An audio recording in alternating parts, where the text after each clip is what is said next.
È Gaspare Mutolo in una deposizione a spiegare come verso il 1980 Riina sia diventato quasi il padrone di Cosa Nostra. È successo nel corso degli anni. Per esempio, nella famiglia Della Noce comandava Totò Scaglione, ma c'era la spaccatura con gli Anselmi, gli Spina e i Ganci. Da Stefano Bontate c'era poi un infiltrato, Giovanni Pullarà, nipote di un certo Brusca, di San Giuseppe Iato. Addirittura avevano quasi fatto mettere contro i due fratelli, Giovanni e Stefano, perché Giovanni Pullarà era molto legato a Giovanni Bontate. Effettivamente Salvatore Riina garantiva le persone che aveva vicino, non le trascurava. Mi ricordo, per motivi di comando, quello che ha passato lo Scaglione con i Ganci e Raffaele. Salvatore Riina diceva sempre: guardate, se uccidete qualcuno, io vi ammazzo. Non permetteva che qualcuno potesse uccidere i suoi avvicinati. Portava sempre avanti questa corrente.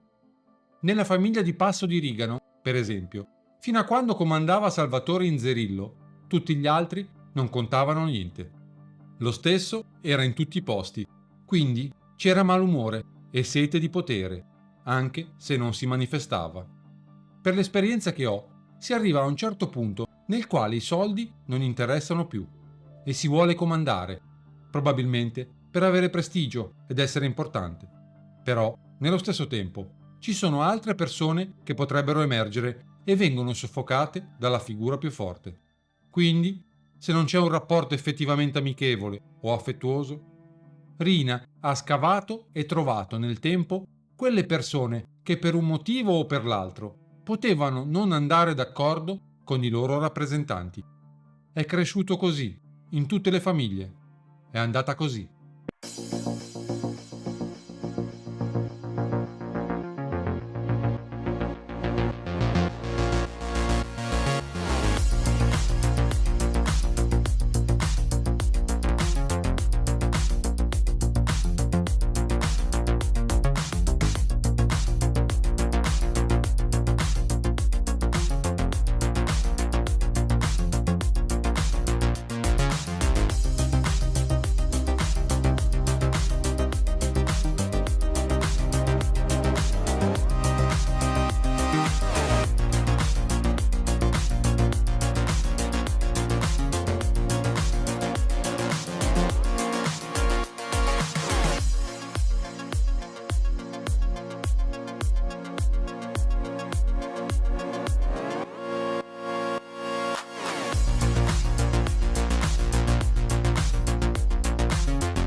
Al funerale di Stefano Bontate, parenti a parte, non si presenta nessuno dei suoi uomini, tranne Totuccio Contorno, nonostante sia latitante. Chiara, ci andarono molte persone al funerale di Bontate. Nei funerali di Bontate la partita Michele Greco ci vanno a somigliare, ma se non Padaro ci vanno pure a somigliare.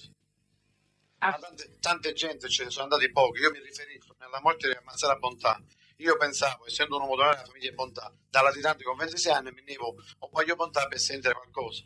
Ma di quelle 120 persone che eravamo noi, potevamo essere 10 persone, 8 persone. E Arci, bello appunto, erano tutti venduti, tutti gente venduta, perché a Bontà ammazzavano così, no? E stanno venduto il suo sangue. Perciò si figura cosa ne possono fare dei sani. Questi sono i signori mafiosi della nostra famiglia.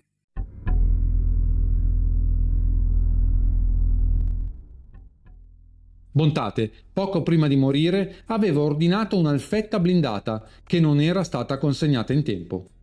Quest'ultima viene quindi passata al boss Salvatore Inzerillo, socio di Bontate, che la acquista per 50 milioni, ma non servirà nemmeno a lui.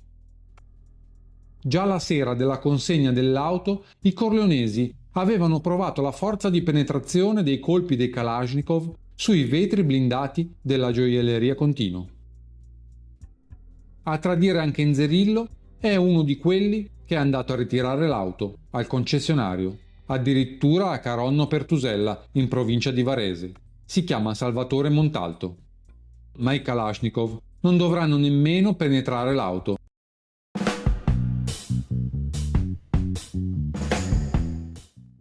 Buscetta, che si trova in Brasile, riceve la notizia dell'omicidio di Stefano Bontate. Questo è il suo racconto di quel periodo. Mi sono chiesto diverse volte quale piega avrebbero preso gli eventi se Bontade fosse stato più deciso e avesse ascoltato il mio consiglio di attaccare senza indugio e di non preoccuparsi del problema di Scarpuzzedda, Giuseppe Greco. Quest'ultimo era il killer preferito di Rina e apparteneva al clan dei Greco. Partire all'attacco di Rina avrebbe significato sbarazzarsi di Scarpuzzedda, ma Nicola Greco, suo parente e amico di Bontade, si era opposto, chiedendo a quest'ultimo di discutere la questione.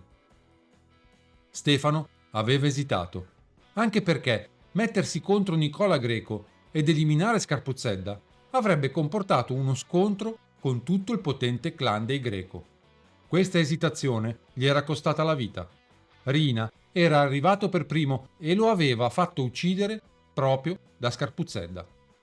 Appresi dai giornali la notizia della morte di Stefano. Pochi giorni dopo mi telefonò Nino Salamone. Si trovava in Brasile, anche lui, e commentammo assieme l'accaduto. Non sapevo che il killer fosse stato Scarpuzzedda, ma ero sicuro della matrice corleonese. Ed ero anche sicuro che entro poco tempo sarebbe toccato anche a Totò Inzerillo. Gli telefonai e gli raccomandai di non muoversi di casa, di non accettare appuntamenti e di non parlare con nessuno. Doveva solo concentrarsi sulla controffensiva. Ma Nino Salamone mi riferì il risultato di un deludente colloquio con lui. Dopo che Salomone lo aveva avvertito del pericolo che incombeva su di lui, Inzerillo gli aveva risposto: «Non mi toccheranno, Nino. Sono certo che non tenteranno nulla contro di me. Ho mandato 50 kg di droga in America, per conto dei corleonesi, e finché non ricevo il pagamento della partita sono al sicuro. Così ho il tempo di organizzare la guerra contro quelli là».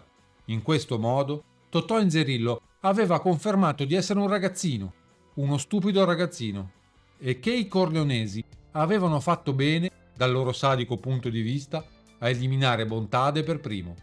Se avessero fatto l'inverso, non avrebbero mai raggiunto Stefano, e Stefano li avrebbe poi distrutti con la sua forza, con il suo carisma, con la sua capacità di trascinare le persone. In un'intercettazione che segue quei giorni, l'ingegner Lopresti, uomo vicino ad Inzerillo, viene registrato mentre parla al telefono con Buscetta. Cose troppo tinte ci sono qua, signor Roberto. Non si sa più da chi ci si deve guardare uno. Troppe invidie, troppi tradimenti, troppi. Ma il Bontate aveva ordinato un'automobile blindata? Il fattore della macchina l'avevano ordinato perché c'erano dei brutto umore in giro proprio perché avevano tutta la gente contro. Allora non era un ragazzino, Bontà, si guardava le palle, non faceva del male e avevano ordinato delle macchine. Però queste macchine sono arrivate purtroppo quando la morte è successo già a Moitterini. E chi se l'ha presa questa macchina? Una sa pigliò in Cirile e una sa pigliò in Moterese. Quando la morte già è Bontà. Però all'Inzerillo non servì molto perché fu ucciso lo stesso. Inzerillo era, come ci disse poc'anzi, era giovane, ancora di Cosa Nostra, non era un uomo maturo per poter mantenere Cosa Nostra, perché se ammazzandoci un grande amico, se ne va con la macchina blindata e finito il mondo, pensi che una macchina blindata possa fare tutto. Purtroppo i filati nello sushi.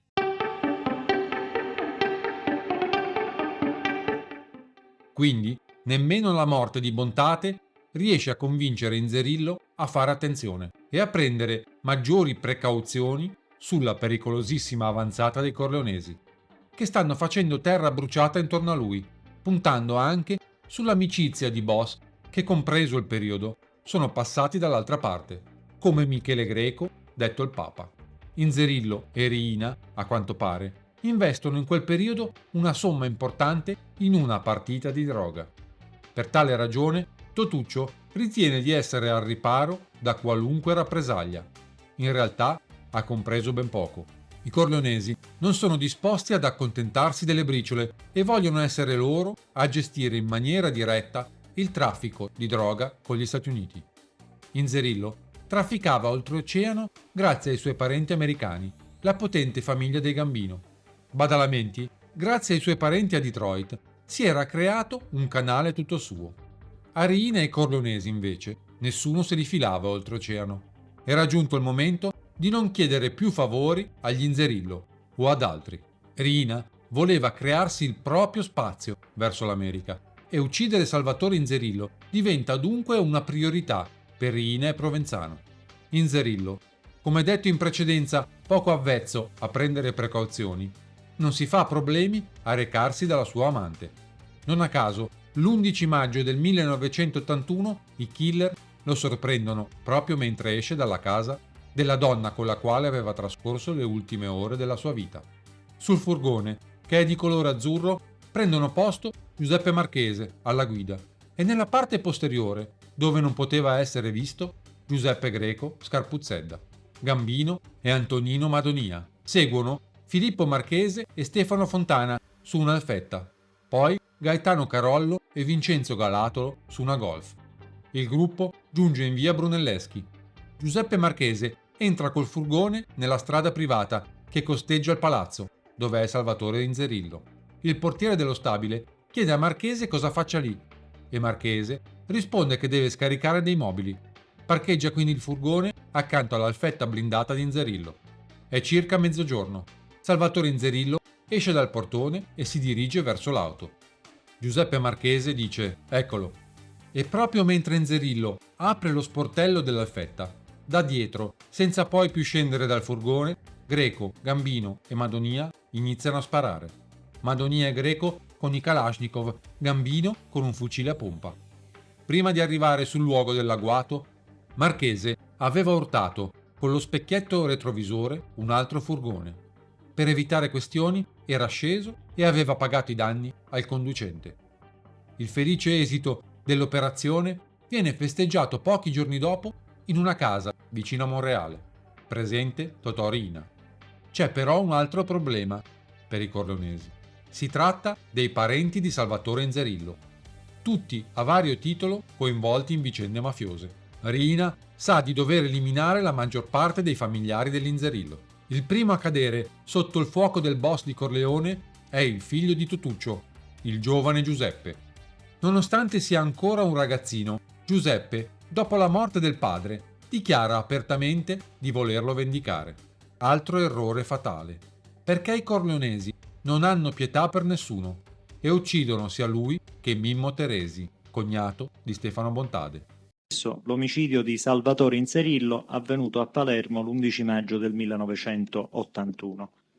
Cosa sa lei di questo omicidio?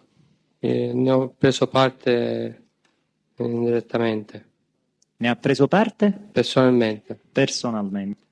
Aveva confessato questo omicidio, cioè prima di confessare questo omicidio era mai stato sospettato di... No. E cosa sa dirci della organizzazione di questo omicidio? Posso dire che è venuto una notte mio zio Marchese Filippo assieme a Antonino Madonia a casa dove che io dormivo, a casa di Gregorio Marchese, mio fratello.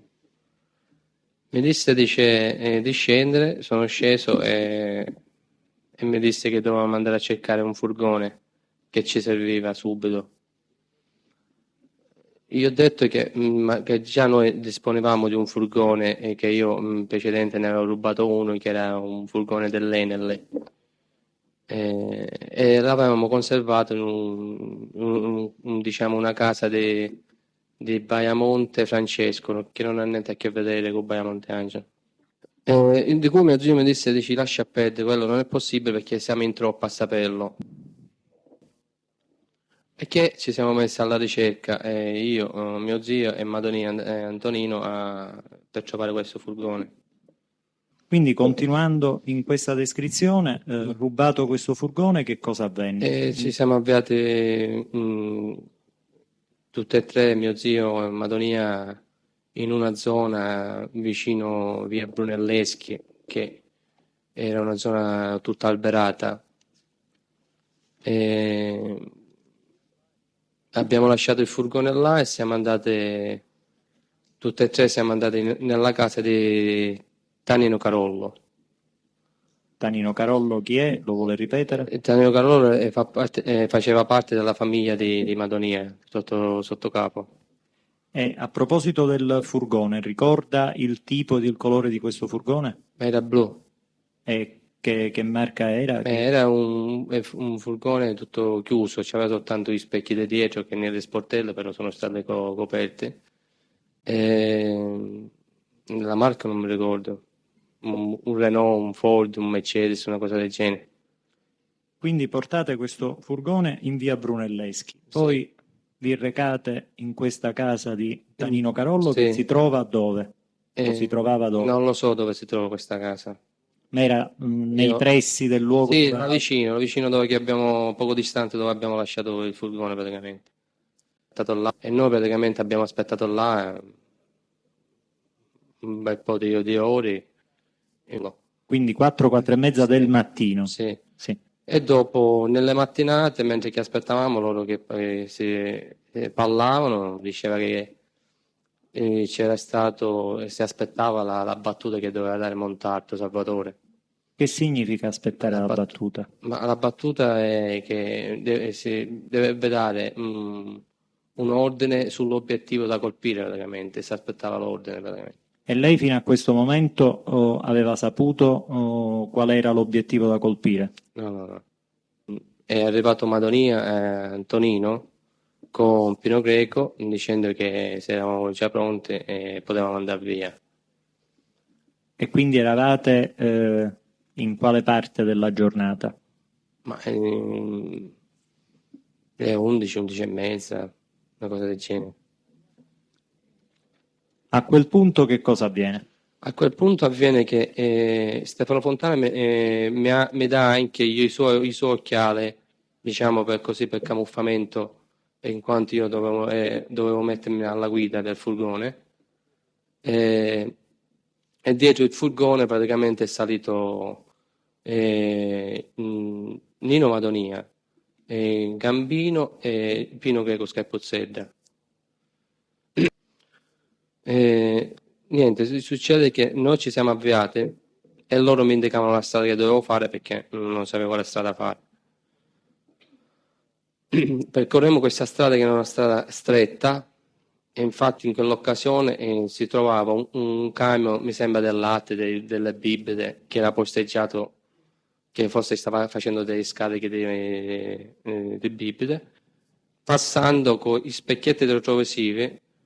Tocco lo specchietto del retrovisore di quell'altro camion, infatti si ci rompe.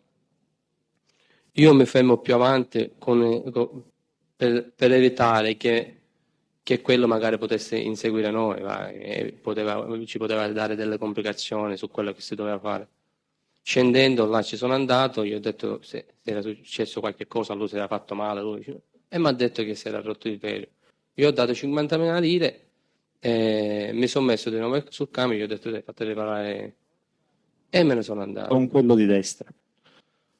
Mentre che stiamo camminando ci trovammo in questa zona, era un compresso, mi dicono di entrare dentro questo compresso. Lo vuole descrivere? Sì, è un compresso che c'era una cancellata mi sembra di ferro, che c'era anche un portiere là davanti con il gabbiotto. Entro con questo camion e mi fermo praticamente in fondo, ho trovato proprio l'affetta di inserirlo, messa proprio davanti dove che io già mi trovavo col camion. Lei in quel momento sapeva già che l'obiettivo era inserirlo o lo ha preso dopo? No, soltanto loro mi hanno indicato la macchina, mi hanno detto che lui a me non mi conosce e me lo indicavano loro che praticamente la macchina è la persona che doveva salire. Dice appena arriva quello che ha visto la macchina subito dacci l'avvio a noi, avvisaci. E io metto il furgone col davanti proprio sul lato sinistra della macchina, di inserirlo dove che lui doveva salire, sul lato guida praticamente. Sul lato sinistra dal furgone, quando ho posteggiato, c'erano degli operai che stavano facendo dei lavori di terra, stavano facendo dei sbancamenti con delle pale e uscivano con i camion di terra. Che succede? Che quando il portiere ha visto entrare questo furgone, è venuto e mi ha detto a chi cercasse, che non poteva entrare quel furgone là. E io ho detto, senti, siccome dobbiamo far scaricare dei mobili, ci si sto aspettando dei compagni, e non mi ha detto più niente, va bene. Solo mi ha detto di stringermi un pochettino verso di là per lasciare un pochettino più di spazio. Si erano proprio ascurati. Quindi dopo che se ne va il portiere cosa succede? Niente, aspettiamo là, mentre che in attesa che scendesse questa persona, vedo che si apre un portoncino che si trovava sempre sulla mia sinistra e vedo uscire questa persona che aveva sul braccio una giacca che camminava. E vedo che si dirige verso l'affetta. Appena si dirige verso l'affetta e sta quasi per uscire le chiavi. E io ho detto qua è. E io ho detto così, loro neanche hanno avuto il tempo, neanche hanno sceso dal furgone, ma io non ho neanche avuto il tempo di scendere.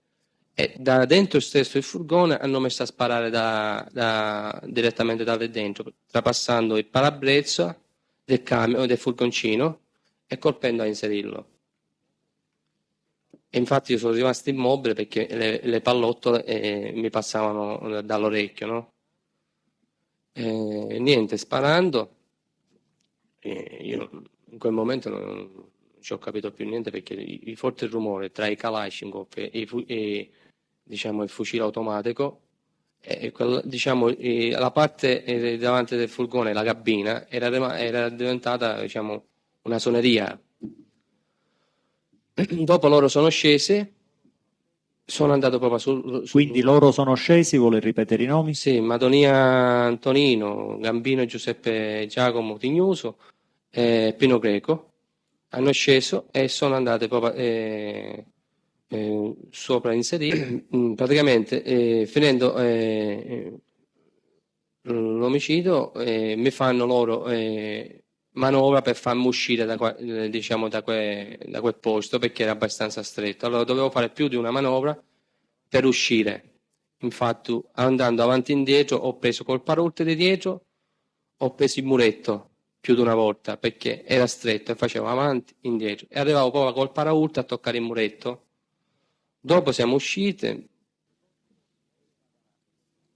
A proposito di questi Kalashnikov, ha notizie sulla loro provenienza? Li aveva mai visti prima? Sono quelli dei quali ha già parlato Sì. nel precedente omicidio? Sì. Quindi li aveva procurati chi? Netto Santa Paola. Netto Santa Paola. Che praticamente eravamo un gruppo di persone che io sono stato, diciamo, inserito a quel gruppo così ristretto di Totorrina che mi sentivo penuzza a destra, penuzza a sinistra, vai qua, vai là, e si andavano a fare delle cose che uno neanche si rendeva conto, andava incontro a delle cose. Quindi intende dire che accrescevano l'autorevolezza delle persone che partecipavano? Sì. Domanda, come mai per quello che lei ha appreso Salvatore Inserillo dopo l'omicidio di Stefano Bontate che era avvenuto appena qualche decina di giorni prima, camminava da solo, non aveva nessuno che gli facesse da guardiaspalle, insomma era apparentemente tranquillo. Ma che Inserillo? Sì. Inserirlo praticamente stava tranquillo perché lui la convinzione, perché c'è stato in una circostanza che dopo l'omicidio di Inserirlo c'è stata una circostanza, a parte che lui si era comprato una macchina blindata, che era quella Alfetta che ha visto che hanno trovato, sì, dove l'hanno ammazzato. A parte questo, c'è stato il fatto che Pino Greco ci aveva dato una si scherzava, ci trovavamo tutti assieme e c'era Pino Greco che ci aveva dato una panca sulle spalle a mio zio Fife, che era sicuro che non ammazzavano perché c'era dei ripicciotto Torreina, perché praticamente in Serillo ci doveva dare dei soldi di eroina a Torreina. E lui, dopo la morte di Giovanni Bontate, si sentiva sicuro Di che... Giovanni Bontate? Sì, di Stefano Bontate, si sentiva sicuro che non venisse ammazzato. Perché era debitore di Sì. Totò Sì. Riina. Senta, vi furono dei festeggiamenti? Lei partecipò a dei festeggiamenti personalmente dopo l'esecuzione dell'omicidio di Salvatore Inzerillo? C'è stato, dopo poco, non mi ricordo quanti giorni, io e mio zio ci siamo andate vicino a Monreale in una casa in campagna, di cui abbiamo trovato là Totò Reina, Gambino, Giacomo Giuseppe, Brusca e Nene Geraci. C'erano altre persone che io non conoscevo. Nene Geraci, il vecchio. E di cui c'era stata una mangiata e una bicchierata. Infatti all'epoca Totò Reina mi ricordo che aveva messo 2 bicchieri, uno per Bagarella e uno per Marchese Antonino, che con l'augurio che a più presto sarebbe stato insieme a noi perché si trovavano in carcere. Quindi avete festeggiato questo omicidio. E c'è stato anche in quell'occasione che Pippo Gambino, scherzosamente, che ci siamo appartate fuori, mi ha tirato fuori nel terrazzo, diciamo fuori sta casa, si è messo a braccetto e mi ha detto, dice, che è ancora ricchi di Friscano, che ha resata. Perché quella volta c'era stato che si parlava, che non ci sento più proprio.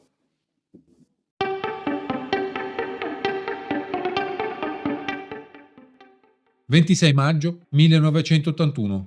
Verso le 20:30, Riccobono e Mutolo si recano in un deposito di carburanti in via Roccazza a Palermo. Lì trovano 10-12 persone. Dopo un po' arrivano Santo Inzerillo e Calogero Di Maggio, zio di Santo e Salvatore. Santo Inzerillo è nervoso, turbato. Tutti i presenti cercano, apparentemente, di rabbonirlo, sostenendo che non si conoscano i responsabili dell'omicidio e che comunque non è il caso di insistere. Santo Inzerillo si adira. Grida che vuole sapere chi abbia ucciso suo fratello. Batti i pugni sul tavolo. Scatta tra i presenti un cenno di intesa. Mutolo, Davi, Ganci e Scaglione afferrano per le braccia Calogero Di Maggio, mentre Antonino Rotolo gli mette una cordicella al collo e lo strangola. Contemporaneamente Antonino Madonia strangola Santo Inzerillo. Dopo la morte di Salvatore Inzerillo e dei suoi parenti, molti altri familiari che portano quel cognome decidono di rifugiarsi negli Stati Uniti, sfruttando la parentela con la famiglia Gambino. In realtà, anche al di là dell'oceano, per gli Inzerillo non ci sarà pace. Pietro Inzerillo, fratello di Totuccio, troverà la morte nel New Jersey. Nella bocca e sui genitali di Inzerillo, trovato rinchiuso nel bagagliaio di un'automobile, vengono rinvenute alcune banconote. È forse il primo atto di una nuova guerra di mafia che sta per iniziare a Palermo, l'assassinio di Stefano Bontade. Polizia, carabinieri, magistrati sono alle prese con una delle più clamorose e inquietanti vicende di mafia, la scomparsa contemporanea di ben 6 persone. Potrebbe trattarsi di una vera strage con il metodo della cosiddetta lupara bianca. Che una vera e propria guerra per il predominio sul traffico della droga si sia scatenata a Palermo tra i clan mafiosi non c'è dubbio.